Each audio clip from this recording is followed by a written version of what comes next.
Thanks for that introduction, and good afternoon everybody. As has been explained, my name is David Carroll and I'm undertaking a PhD with the Salas School. I just can't help but think, in light of Robbie's presentation and now mine, I think you need to maybe consider changing the name of the competition from Tell It Straight. But however,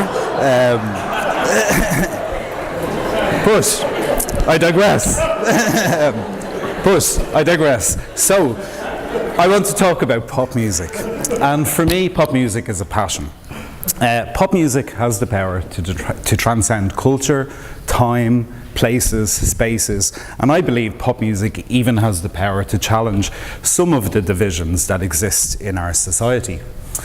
So whether it's that niggling song that earworms itself into your consciousness and you actually hate, whether it's that cheesy anthem that you pretend you hate but you actually really love, or your favourite artist's new album and a particular track on that. We all have songs that we think of as ours. We all have ownership over songs, and particularly pop music.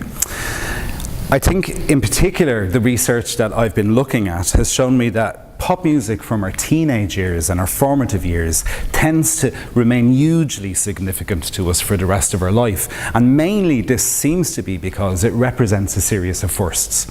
It might be starting a job, starting a PhD in DCU, falling in love, falling out of love.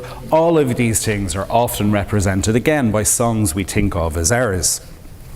Now, I'm fascinated with pop music from the 1980s in particular, and there's a couple of reasons for that. Number one, despite my youthful looks, born in 1972, I was a teenager, slap bang in the middle of the 1980s, so hence the music of that era means a lot to me. But also, I grew up just down the road in Finglas, and to be honest with you, growing up in Finglas in the 1980s, it wasn't always the easiest place for a slightly effeminate young boy to grow up. So for me, pop music, it was an escape. It offered me a tantalising glimpse of life beyond the grey, very kind of ungay suburbs of Finglas at the time. That's why I became interested, and still to this day am passionate about it.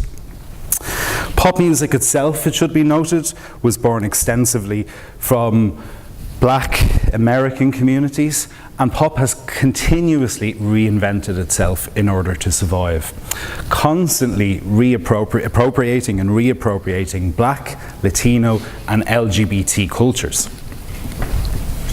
In an Ireland that was still bereft for me of any positive role models around homosexuality, save for Senator David Norris, for me it offered again a glimpse of a life beyond this. It was one of the few art forms that was accessible to me, and it also was the only art form I could identify that seemed to tolerate and actually sometimes celebrate difference.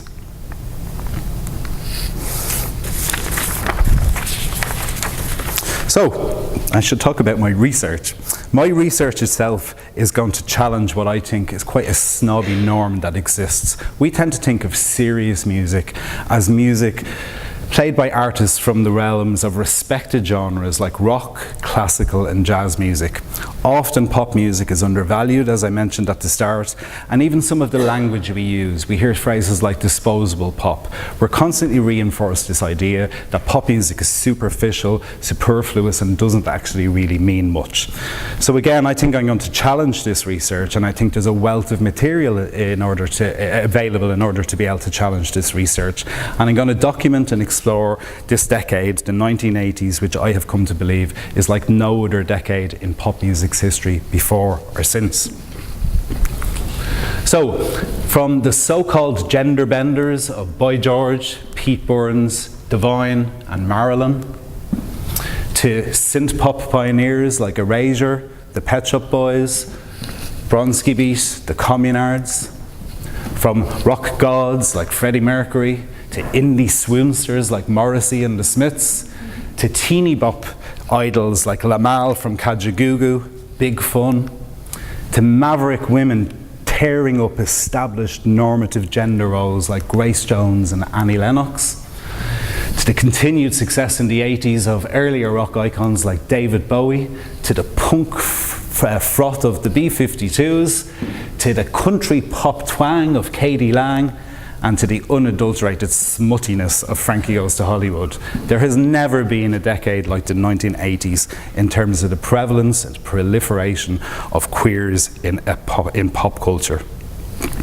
So, I suppose just in terms of my research, as I began to formulate this passion and this idea, I also began to realise that in one of the ways that pop is undervalued, I began to look at other musical forms. And I began to realise, and I have a hunch, just like that punk rock was born as a reaction to the austerity of 1970s Britain, just as the Weimar scene, art scene of 1920s Germany critiqued the emerging fascism of that country at the time, pop music has always actually been relevant and somewhat reflected the times we live in. For LGBT populations, the 1980s in particular is held as a time of particular difficulty. The emergence of HIV and AIDS on a worldwide stage, the continued persecution of homosexuality, and here in Ireland, the criminalisation of homosexuality. So investigation of my research, I believe, is going to fill a really important gap, leaving the readers informed of a time when the pop music charts of the day actually represented in some ways the closet of the time. So finally, my experience, as mentioned by Stephen, has taught me and shown me the significance of representation, particularly for minority groups. I think it's really important. People need to see themselves, and people are grateful for seeing themselves.